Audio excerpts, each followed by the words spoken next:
Hey guys, All in Crypto here, and welcome back, ladies and gentlemen, for another YouTube video. I hope you've all had a wonderful Wednesday so far.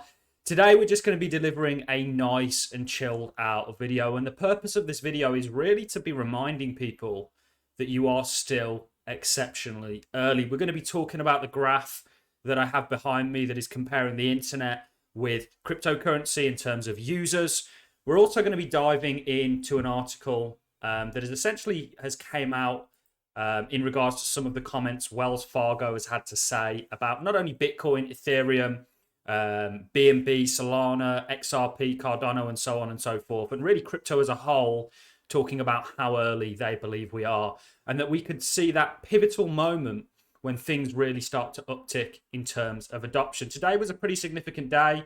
I covered it in an earlier video. We had Russia, or the Russian government and the central bank, essentially come out and say they want to regulate, not ban crypto, and actually see cryptocurrencies as currencies, which is a huge win for crypto and its adoption. Now we're yet to see, and I think a report comes out on the 18th of February, just how they're going to regulate it. So we are going to spend the majority of the video talking about this, reading some of the comments from Wells Fargo. I find them very interesting, not just because they align with my own views, but because they actually talk statistically about how much of the world's population is actually involved with crypto, and that is holds crypto, not uses it. This technology is still not used in day-to-day life, and that's the route that it's heading, and there's a lot of value that gets swept up within that. Firstly, let's talk about a major milestone in 2022 that Cardano just underwent, and that was 30 million transactions.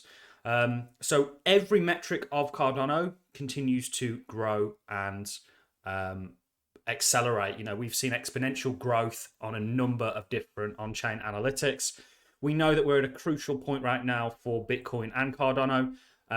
Really for Bitcoin more so, given the fact that we've got the CPI coming out tomorrow, the Consumer Price Index for America. This is undoubtedly going to see Bitcoin move. Now, the last time we had it, we saw Bitcoin move to the upside. We were here. This was the last CPI.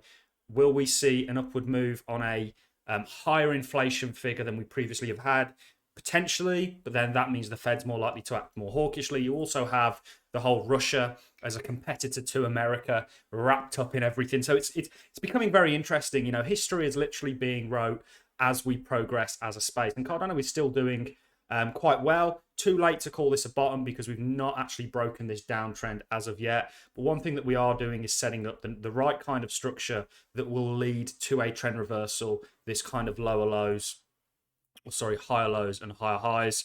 You know, we're holding this low right here with a higher high. If we go on to continue, it's not going to be long before Cardano sort of reverses its trend and the momentum starts to build. I think once a direction has been established for ADA, the FOMO is really going to kick in because lots of people are on the sidelines right now, given where Cardano is and just what a crucial level it's currently at. So let's talk about this and let's talk about why it is that I keep bringing stuff like this up, because it's so, you know, when the markets are not really doing a lot, they're kind of going sideways, they're boring, you know, they're quite, what's the right word to use? Disassociative. You know, you maybe don't want to partake in them, and there's nothing really that exciting going on, certainly on the price side of things.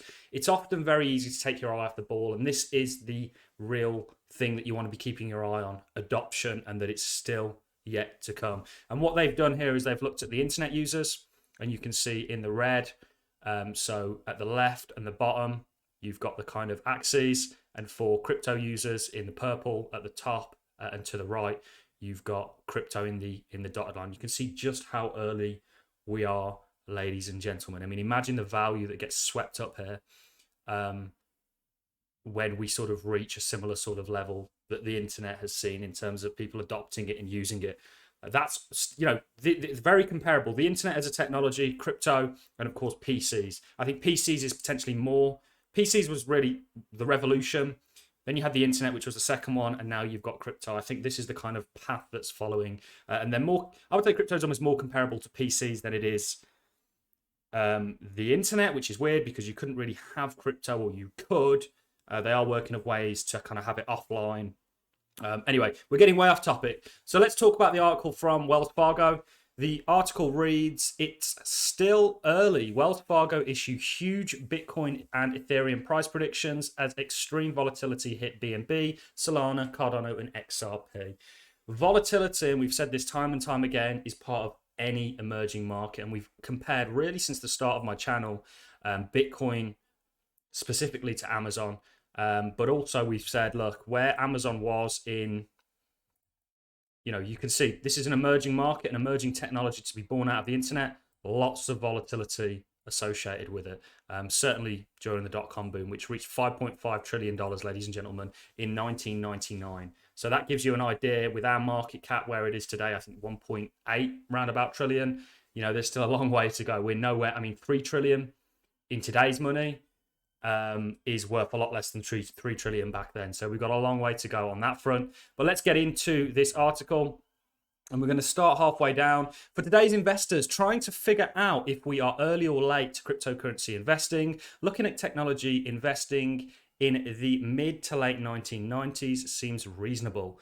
Wells Fargo's global investment strategy team wrote in a report this week, at that time, the internet hit a hyper adoption phase and never looked back.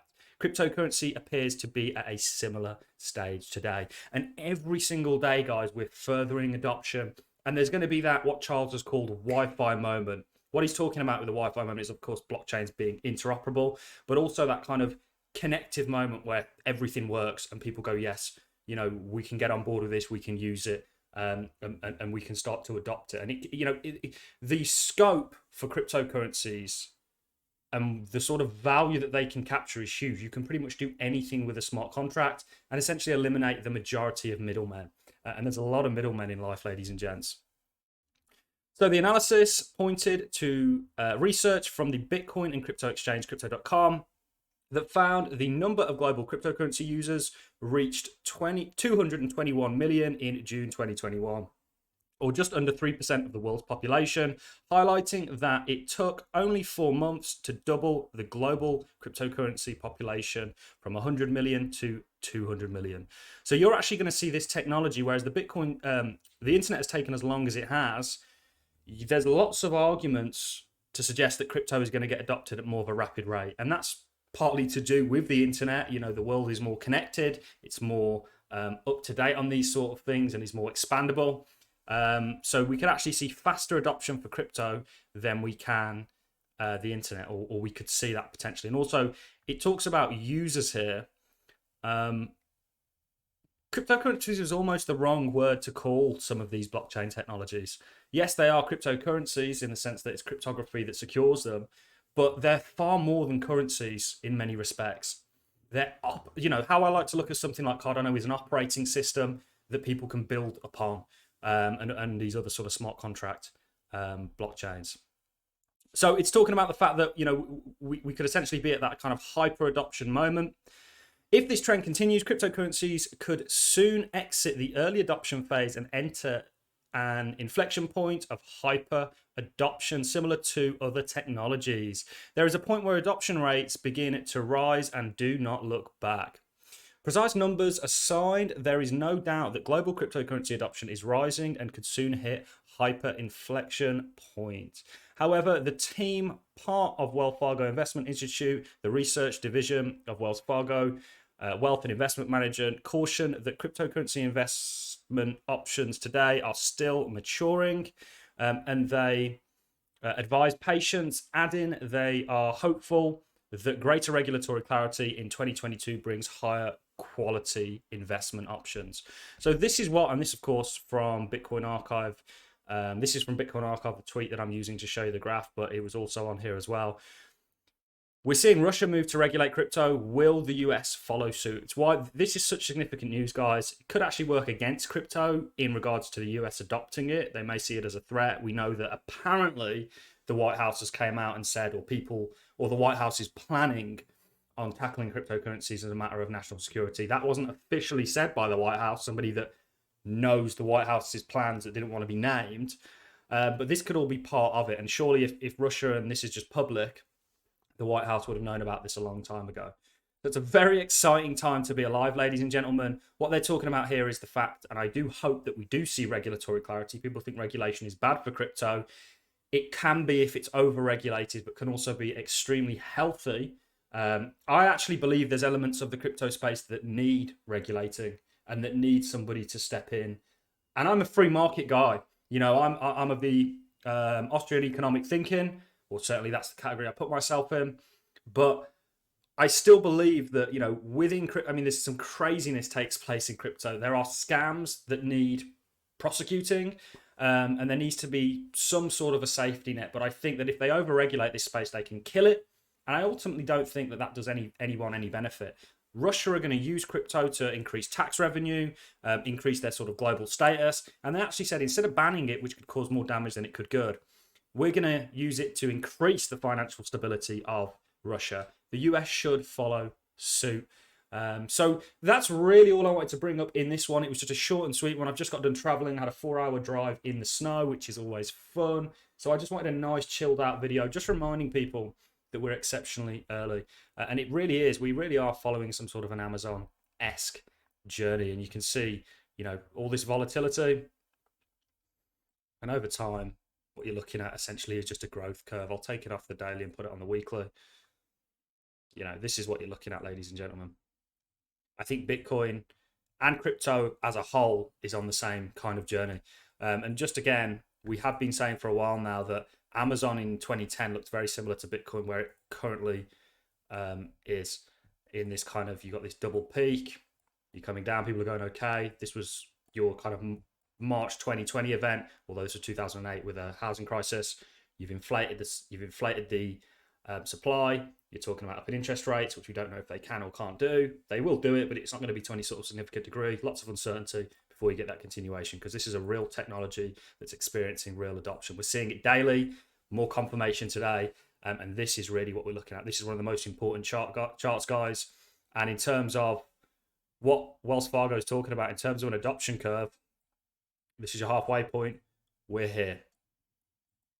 Long way to go and lots of value that gets caught up within that journey. So that's all I have for you in this video, guys. I'm going to love and leave you on that note. Huge milestone for Cardano with the 30 million transactions. Thank you very much for watching. If you've enjoyed the content, like, it's always appreciated. So as a comment, remember we do have the stake pool, the Cardano stake pool. All in is the ticker, and also there's a link to my Discord in the description. Thank you very much for watching, ladies and gentlemen. I will catch you all in the next YouTube video. Have a fantastic Wednesday evening.